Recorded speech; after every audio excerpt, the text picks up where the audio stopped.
আল্লাহর হাবিব সাল্লাল্লাহু আলাইহি ওয়াসাল্লামের সাথে আম্মা জান আয়েশার ঝগড়া হতো। মজার একটা হাদিস শোনেন, সহিহ বুখারীর হাদিস, মুসনাদে আহমদ ইবনে হাম্বলও এসেছে এই হাদিসটা। আম্মা জান আয়েশার সাথে ঝগড়ার পর আম্মা জান আয়েশাও রাগ, আল্লাহ রাসূল সাল্লাল্লাহু আলাইহি ওয়াসাল্লামও রাগ। এখন রাগ মেটানোর দরকার আছে না নাই? আল্লাহ রাসূল সাল্লাল্লাহু আলাইহি ওয়াসাল্লাম বললেন, আয়েশা চলো মিটমাট করে ফেলি। সুবহানাল্লাহ কইবেন না? চলো মিটমাট করি। তো কারে ডাকবো মিটমাটার জন্য? ওমর রে ডাকি। আম্মা জান আয়েশা বলে, না, ওমর গলিফ, ওমর খুব মেজাজ ওয়ালা, আমার ডর লাগে। তোমার আব্বারে ডাকি। আব্বারে ডাকেন। আব্বারে ডাকেন। খুশি হয়ে গেছেন আম্মা জান আয়েশা রাদিয়াল্লাহু তাআলা। আবু বকর রাদিয়াল্লাহু চলে আসলেন, দাঁড়ালেন। এবার বিষ্ণু সাল্লাল্লাহু আলাইহি ওয়াসাল্লাম বললেন, তাতাকাল্লিমিন আও আতাকাল্লাম, কি ঘটছে আমাদের মাঝে, তুমি বলবা না আমি বলবো? আম্মা জান আয়েশা বললেন, তাতাকাল্লামু আনতা ওয়ালা তাকুল ইল্লা হাক্কান, আপনিই বলেন তবে সত্য ছাড়া মিথ্যা বলবেন না।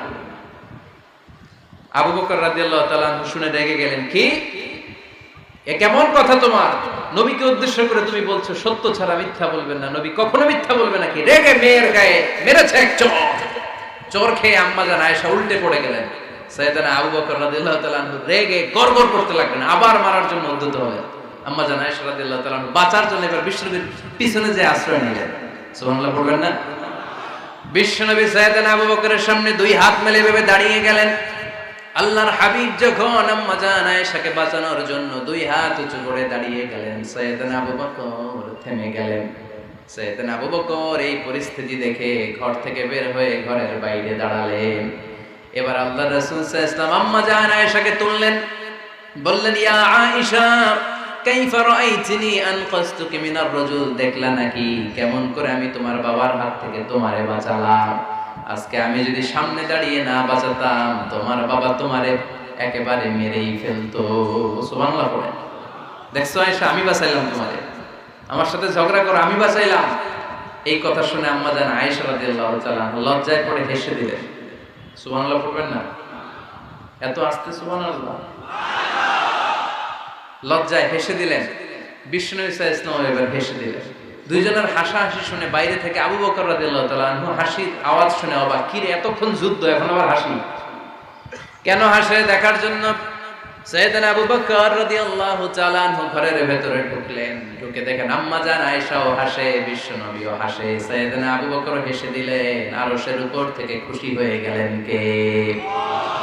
এবার সাইয়েদনা আবু বকর বলেন, ইয়া রাসূলুল্লাহ, ইয়া হাবিবাল্লাহ, আশরিকানি ফি সিলমিকুমা কামা আশরাকতুমানি ফি হারবিকুমা। নবী গো, আপনাদের দুইজনের মধ্যে যুদ্ধ লাগলে যেমনি মিটমাট করার জন্য আপনি আমারে ডাকেন, আপনাদের এই আনন্দ ঘন মুহূর্তগুলোতে শরীক হওয়ার জন্য মাঝে মাঝে আমারে ডাইকে। সুবহানাল্লাহ পড়েন। আপনাদের মধ্যে যুদ্ধ লাগলে সন্ধি করার জন্য যেমনি আমারে ডাকেন, আপনারা যখন আনন্দ ঘন পরিবেশে এরকম খুনসুটি করেন, হাসাহাসিতে মেতে ওঠেন, তখন একটু আমারে ডাকেন। সুবহানাল্লাহ পড়বেন না? দেখেন আল্লাহ রাসূল সাল্লাল্লাহু আলাইহি ওয়াসাল্লাম পৃথিবীর সবচেয়ে শ্রেষ্ঠতম মানুষ, ওনাদের পরিবারেও ঝগড়া হতো, কিন্তু এই ঝগড়া কোনোদিন তালাক পর্যন্ত গিয়েছে? কথা বলেন না কেন? আল্লাহর হাবিব সাল্লাল্লাহু আলাইহি ওয়াসাল্লাম তার কোন স্ত্রীকে তালাক দিয়েছেন? প্রায় আম্মা জান আয়েশার সাথে রাগারাগি হতো। আল্লাহর হাবিব সাল্লাল্লাহু আলাইহি ওয়াসাল্লাম বলতেন, আয়েশা কখন তুমি রেগে থাকো সেটাও আমি জানি, কখন তুমি আমার উপর খুশি থাকো সেটাও আমি জানি।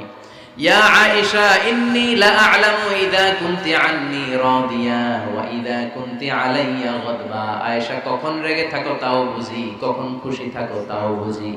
আম্মা জান আয়েশা বললেন, ইয়া রাসূলুল্লাহ, কেমনে বোঝেন?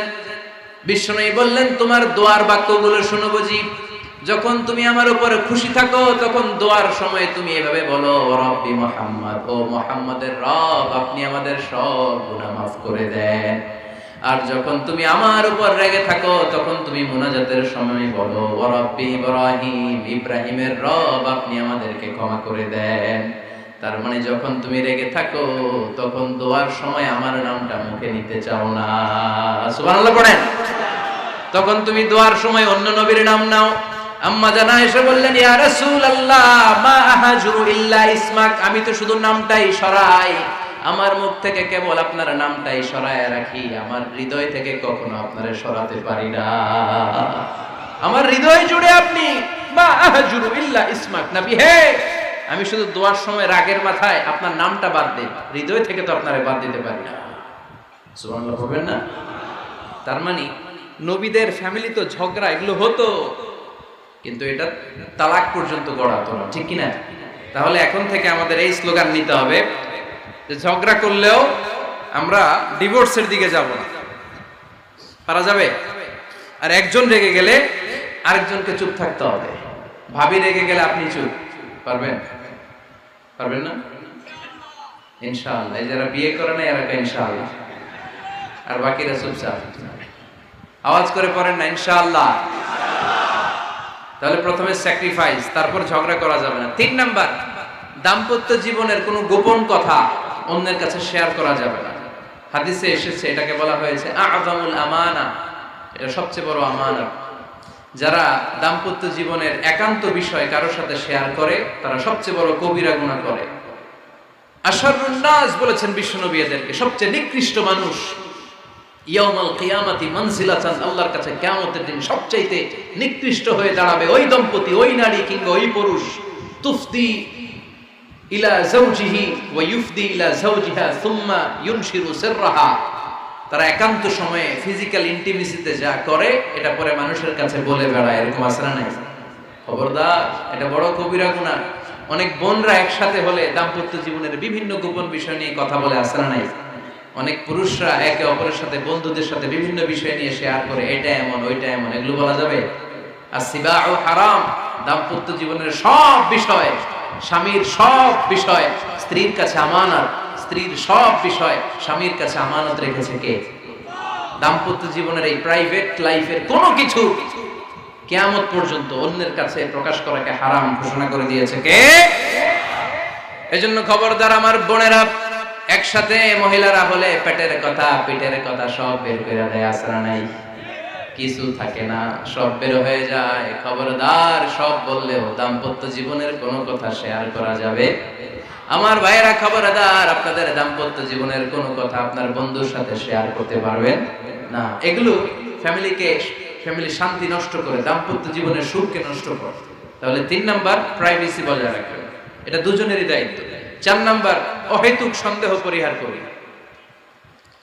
অনেক স্ত্রী আছে হাজবেন্ডের খালি সন্দেহ করে, এই ওদিকে তাকাই লাগেন, ওই মেয়ের দিকে তাকাই লাগেন, মোবাইল দেখি, মোবাইল দাও, ফেসবুকের পাসওয়ার্ড দাও, ঢুইকা দেখি মেসেঞ্জারে কার সাথে চ্যাট করছে, এই অফিসের ফাইল দেখি, এই এটা দেখি, এই তোমার ইনবক্স চেক করবে, এদিকে দাও।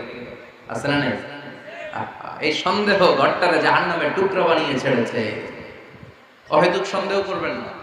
আবার ভাইরা ভাবিদেরকে অহেতুক সন্দেহ করবেন, এই ওদিকে গেলা কেন, ওদিকে তাকাইলা কেন, এটা করলা কেন, ওইটা করলা কেন, দেখি তোমার মোবাইল, তোমার মোবাইলের গ্যালারি দেখি, লক করে রাখছো কেন, লক খোলো। আছে না নাই? অহেতুক সন্দেহ ফ্যামিলিটারে জাহান্নামের টুকরা বানিয়ে দেয়। হ্যাঁ, ভ্যালিড কোনো অপরাধ যদি স্বামী করে ফেলে, ভ্যালিড কোনো অপরাধ যদি স্ত্রী করে ফেলে, পরকীয়ার কোনো বিষয় যদি প্রমাণিত হয়, বসেন, কনসাল্ট করেন, একে অপরের সাথে কথা বলেন, জিজ্ঞেস করেন। কিন্তু অহেতুক, আমি অনেক ফ্যামিলি এরকম দেখেছি, আমার কিছু বন্ধুকেও আমি দেখেছি যে এদের অবস্থা খুব খারাপ, খালি সন্দেহ করে। আছে না নাই? এই সন্দেহের রোগটা বড় রোগ, এই রোগ থেকে বেরিয়ে আসতে হবে। অহেতুক সন্দেহ করা যাবে না। 5 নাম্বার, হাজব্যান্ড ওয়াইফের দায়িত্ব হচ্ছে একে অপরের সহযোগী হতে হবে, সহকর্মী। আল্লাহর জান্নাত পাওয়ার ক্ষেত্রে একে অপরের সহযোগী। আপনি একা জান্নাতে যাবেন, ভাবি জাহান্নামে, এটা আপনি চান? জি না, আওয়াজ নাই আমগো গলায়। আপনি এটা চান? ভাবি একা জান্নাতে যাবে, আপনি যাবেন না, এটা ভাবি চায়? চায় না। তাহলে গেলে একসাথেই যান না, একসাথেই যান, একসাথেই যাবেন, আলাদা না। এজন্য আল্লাহর আনুগত্যে, আল্লাহর ইবাদতে, দাম্পত্য জীবনে একে অপরের সহযোগী হতে হবে। স্বামী ভুল করলে স্ত্রী সুন্দর করে শুধরে দিবে, স্ত্রী ভুল করলে স্বামী শুধরে দিবে। ফজরের সময় স্ত্রী হাজবেন্ডকে ডেকে দিবে, উঠতে না চাইলে ঠান্ডা পানির ছিটা দিবে। কারণ জান্নাতে একা যাওয়া যাবে না, গেলে দুইজনেই যাবে। কথা কয় না? দুইজনেই জান্নাতে যাওয়ার দরকার আছে না নাই? যত বেশি আপনারা আল্লাহর আনুগত্যে আগাতে পারবেন, তত আপনাদের মহাব্বত বাড়ায় দিবে কে? এই যে হাজবেন্ড ওয়াইফের ভালোবাসাটাকে বলে লাভ পিরামিড। কি pyramid? Love pyramid, like triangle, ত্রিভুজ আকৃতি। হাজবেন্ড ওয়াইফের ভালোবাসাটা ত্রিভুজ আকৃতি। The closer the couple comes to Allah, the closer they comes to each other. Husband wife যত বেশি আল্লাহর কাছে যাবে, তারা নিজেরাও নিজেদের তত কাছে যাবে। হাজবেন্ড ওয়াইফ আল্লাহর সম্পর্ক থেকে যত দূরে সরে যাবে তারা নিজেরাও নিজেদের থেকে তত দূরে সরে যাবে, ঠিক কি না? ত্রিভুজ চিনেন আপনারা? হ্যাঁ, এই জিওয় কয়েকজন জিওয়, আপনারা ত্রিভুজ চিনেন না? চিনি, জিওয়, ঠিক আছে। ত্রিভুজের কয় কোণা? হ্যাঁ, 3 কোণা। এই যে এরকম লাভ পিরামিড, 3 কোণা। এই উপরের কোণায় আল্লাহর অবস্থান, আর এই কোণায় স্বামী, এই কোণায় স্ত্রী। তো তারা আল্লাহর দিকে যত যাবে নিজেরাও তত কাছে যাবে, আর তারা আল্লাহর সম্পর্ক থেকে যত দূরে চলে যাবে নিজেদের মধ্যে দূরত্ব বাড়তে থাকবে, ঠিক কি না? পিরামিডটা বুঝতে পারছেন? ত্রিভুজ আকৃতির সম্পর্কটা লাভ পিরামিড এরকম, 3 কোণা। উপরের কোণায় থাকে আল্লাহ, এদিকে স্বামী, এদিকে স্ত্রী। তারা যদি আল্লাহর কাছে উভয়ে যেতে চায়, উভয়ে কাছাকাছি আসতেছে না? কথা বলেন না কেন? আর আল্লাহর আনুগত্য ইবাদত থেকে দুজন যদি দূরে সরে যায় তাহলে দুজনের দূরত্ব বাড়িয়ে দেয় কে? এজন্য স্বামী হবে স্ত্রীর সহযোগী, সহকর্মী। নামাজের সময় একে অপরকে ডেকে দিবেন, মোবাইলে অ্যালার্ম দিয়ে রাখবেন। স্বামী স্ত্রীর ডাকেন, স্ত্রী স্বামীরে ডাকেন।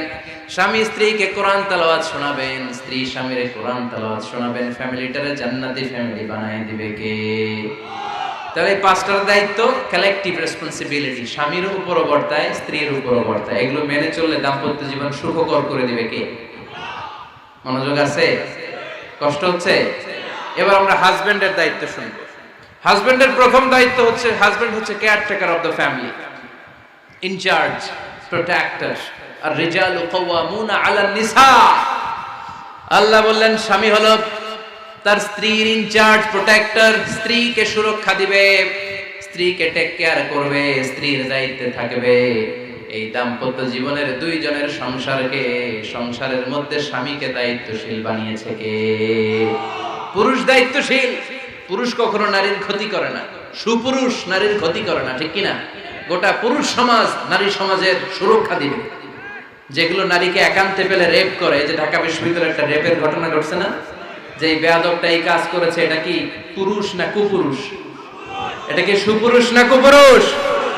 সুপুরুষ নারীর প্রোটেকশন দেয়, নারীর টেক কেয়ার করে, তার ইনচার্জ, তার দায়িত্বশীল।